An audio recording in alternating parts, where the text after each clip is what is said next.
दोस्तों, हम ला रहे हैं आपके लिए महान लेखक प्रेमचंद के हाथों से लिखित नशा। ईश्वरी एक बड़े जमींदार का लड़का था और मैं गरीब क्लर्क का, जिसके पास मेहनत मजदूरी के सिवा और कोई जायदाद न थी। हम दोनों में परस्पर बहसें होती रहती थीं।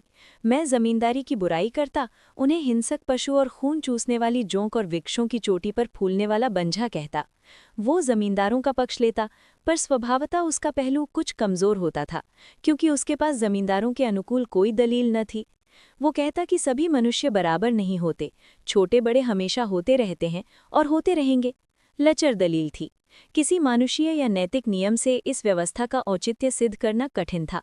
मैं इस वाद विवाद की गर्मी में अक्सर तेज हो जाता और लगने वाली बात कह जाता, लेकिन ईश्वरी हार कर भी मुस्कुराता रहता था। मैंने उसे कभी गर्म होते नहीं देखा। शायद इसका कारण ये था कि वो अपने पक्ष की कमजोरी समझता था। नौकरों से वो सीधे मुंह बात नहीं करता था। अमीरों में जो एक बेदर्दी और उद्दंडता होती है, इसमें उसे भी प्रचुर भाग मिला था। नौकर ने बिस्तर लगाने में जरा भी देर की, दूध जरूरत से ज्यादा गर्म या ठंडा हुआ, साइकिल अच्छी तरह साफ नहीं हुई, तो वो आपे से बाहर हो जाता। सुस्ती या बदतमीजी उसे जरा भी बर्दाश्त न थी, पर दोस्तों से और विशेषकर मुझसे उसका व्यवहार सौहार्द और नम्रता से भरा हुआ होता था। शायद उसकी जगह मैं होता तो मुझमें भी वही कठोरताएं पैदा हो जातीं जो उसमें थीं, क्योंकि मेरा लोक प्रेम सिद्धांतों पर नहीं, निजी दशाओं पर टिका हुआ था। लेकिन वो मेरी जगह होकर भी शायद अमीर ही रहता, क्योंकि वो प्रकृति से ही विलासी और ऐश्वर्यप्रिय था। अब की दशहरे की छुट्टियों में मैंने निश्चय किया कि घर न जाऊंगा। मेरे पास किराए के लिए रुपए न थे और न घर वालों को तकलीफ देना चाहता था। मैं जानता हूँ वे मुझे जो कुछ देते हैं वो उनकी हैसियत से बहुत ज्यादा है। उसके साथ ही परीक्षा का ख्याल था। अभी बहुत कुछ पढ़ना है। बोर्डिंग हाउस में भूत की तरह अकेले पड़े रहने को भी जीना चाहता था। इसलिए जब ईश्वरी ने मुझे अपने घर का न्योता दिया तो मैं बिना आग्रह के राजी हो गया। ईश्वरी के साथ परीक्षा की तैयारी खूब हो जाएगी। वो अमीर होकर भी मेहनती और ज़हीन है।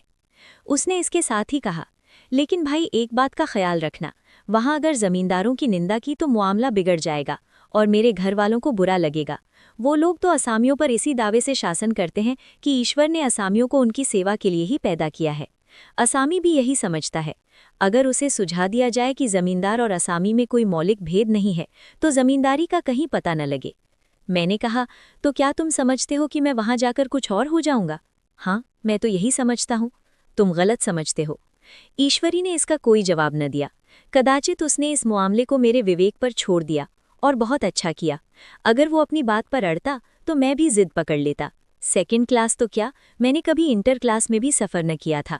अब की सेकंड क्लास में सफ़र का सौभाग्य प्राप्त हुआ।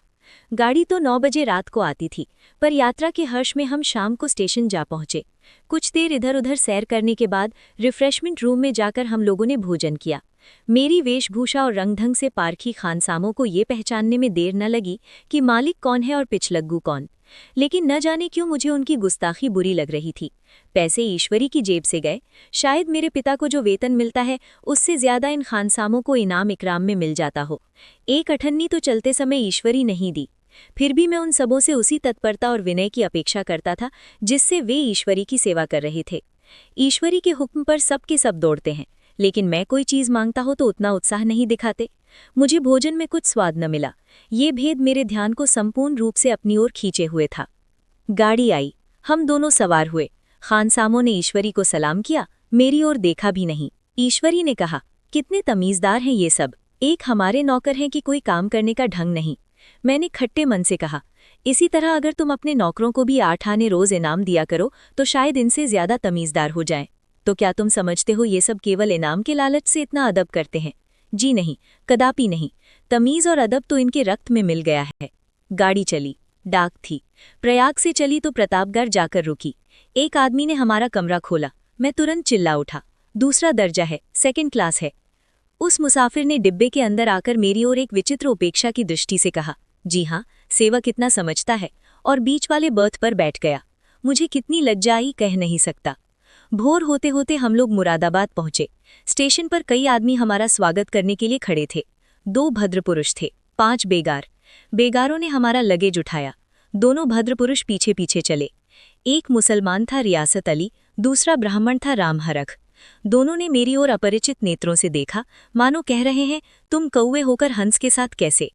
रियासत अली ने ईश्वरी से पूछा, ये बाबू साहब क्या आपके साथ पढ़ते हैं? ईश्वरी ने जवाब दिया, हाँ, साथ पढ़ते भी हैं और साथ रहते भी हैं। यूं कहिए कि आप ही की बदौलत में इलाहाबाद पढ़ा हुआ हूँ, नहीं कब का लखनऊ चला आया होता।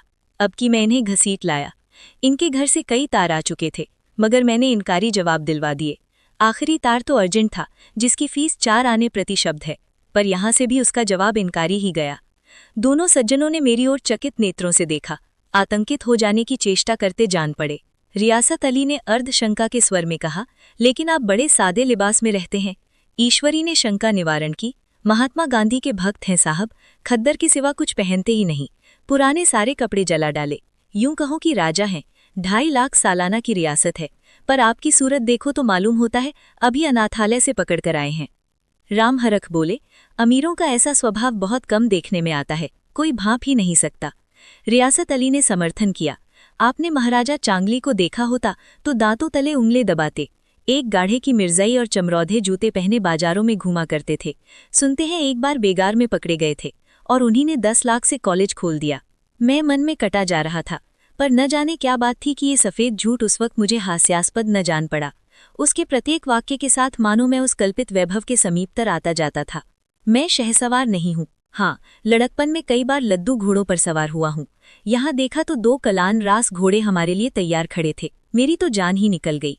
सवार तो हुआ पर बोटियां कांप रही थीं। मैंने चेहरे पर शिकन न पड़ने दिया, घोड़े को ईश्वरी के पीछे डाल दिया। खैरियत ये हुई कि ईश्वरी ने घोड़े को तेज न किया, वरना शायद मैं हाथ पैर तुड़वा कर लौटता।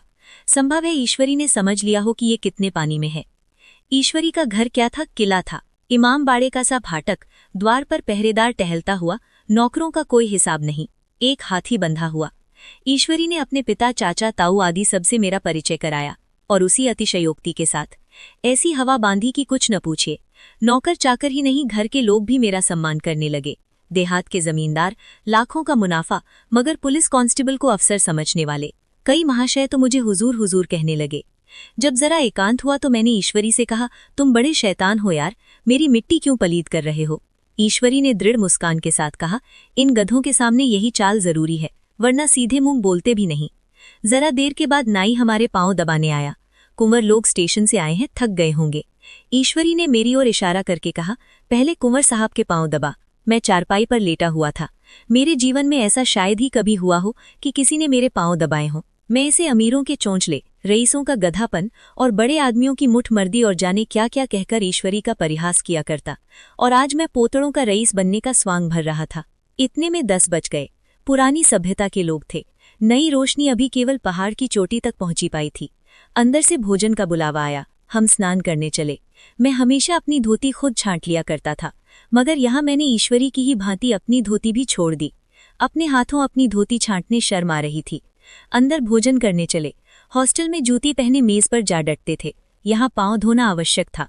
कहार पानी लिए खड़ा था। ईश्वरी ने पांव बढ़ा दिए, कहार ने उसके पांव धोए। मैंने भी पांव बढ़ा दिए, कहार ने मेरे पांव भी धोए। मेरा वो विचार न जाने कहाँ चला गया था। सोचा था वहां देहात में एकाग्र होकर खूब पढ़ेंगे, पर यहाँ सारा दिन सैर सपाटे में कट जाता था। कहीं नदी में बजरे पर सैर कर रहे हैं, कहीं मछलियों या चिड़ियों का शिकार खेल रहे हैं, कहीं पहलवानों की कुश्ती देख रहे हैं, कहीं शतरंज पर जमे हैं।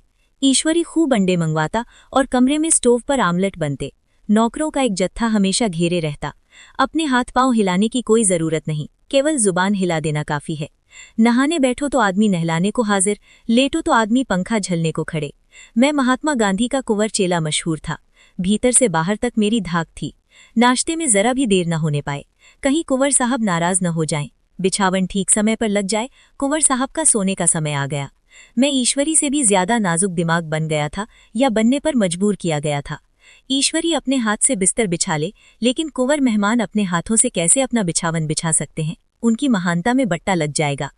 एक दिन सचमुच यही बात हो गई। ईश्वरी घर में था, शायद अपनी माता से कुछ बातचीत करने में देर हो गई।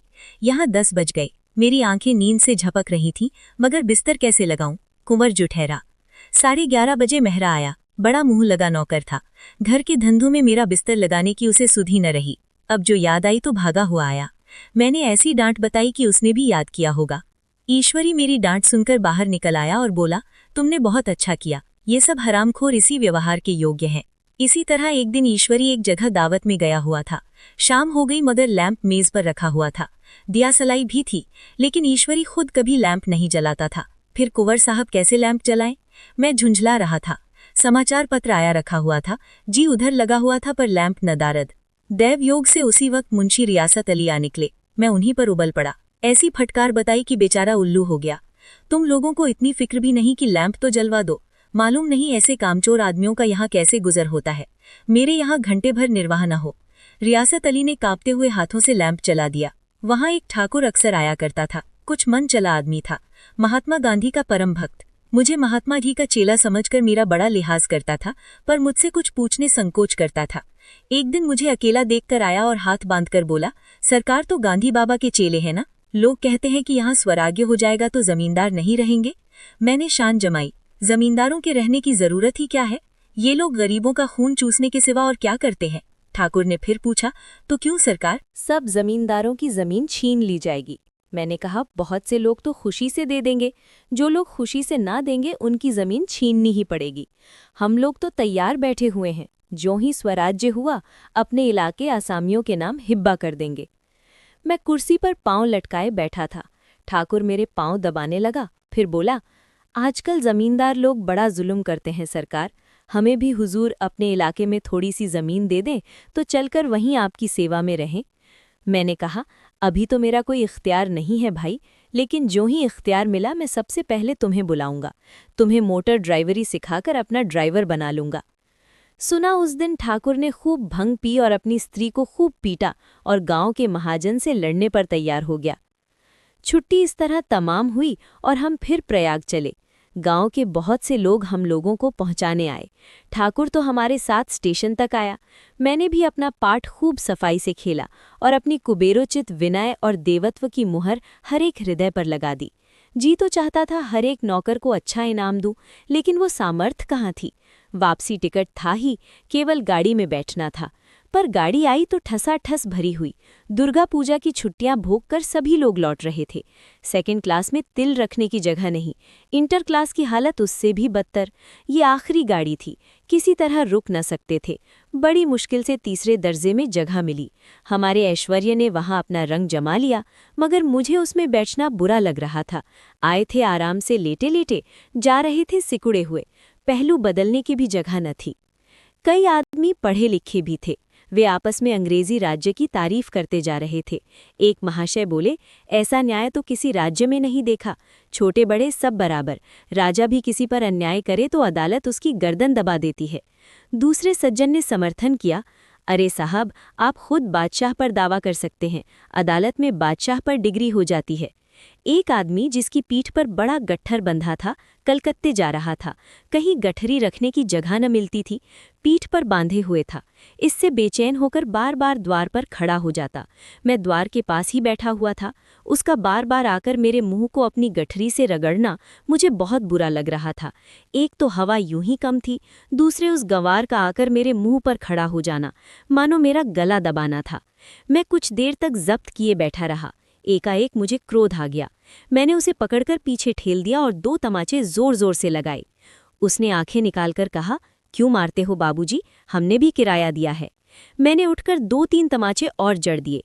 गाड़ी में तूफान आ गया। चारों ओर से मुझ पर बौछार पड़ने लगी। अगर इतने नाजुक मिजाज हो तो अव्वल दर्जे में क्यों नहीं बैठे? कोई बड़ा आदमी होगा तो अपने घर का होगा। मुझे इस तरह मारते तो दिखा देता। क्या कसूर किया था बेचारे ने? गाड़ी में सांस लेने की जगह नहीं, खिड़की पर जरा सांस लेने खड़ा हो गया तो इस पर इतना क्रोध? अमीर होकर क्या आदमी अपनी इंसानियत बिल्कुल खो देता है? यह भी अंग्रेजी राज है जिसका आप बखान कर रहे थे। एक ग्रामीण बोला, दफ्तरन मां घुसन तो पावत नहीं, उस पर इतना मिजाज। ईश्वरी ने अंग्रेजी में कहा, What an idiot you are, बीर। बीर, तुम कितने मूर्ख हो। और मेरा नशा अब कुछ कुछ उतरता हुआ मालूम होता था।